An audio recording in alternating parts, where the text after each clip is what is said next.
فکر میکردیم که بینماز مسلمان است، لیکن امروز خداوند با سبب این بینمازی ما را وارد دوزخ کرده است. دیگر از اینجا خلاصی برای ما نیست. رسول اکرم میگوید لا سهم فی الاسلام لمن لا صلاة له. این حدیث طبرانی است. حضرت گفته است که همین آدم بینماز هیچ قدر در اسلام ندارد. لا سهم فی الاسلام، بی‌قدرترین، پلیدترین، افلاس‌ترین بنده در روی دنیا کسی است که لا صلاة له، کسی از نماز ندارد. گفتم پیغمبر العهد الذي بيننا وبينكم الصلاة فمن تركها فقد كفر. این حدیث پیغمبر خداست.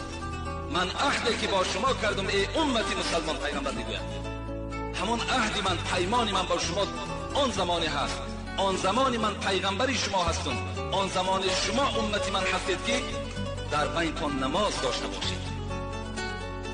فمن ترکها فقط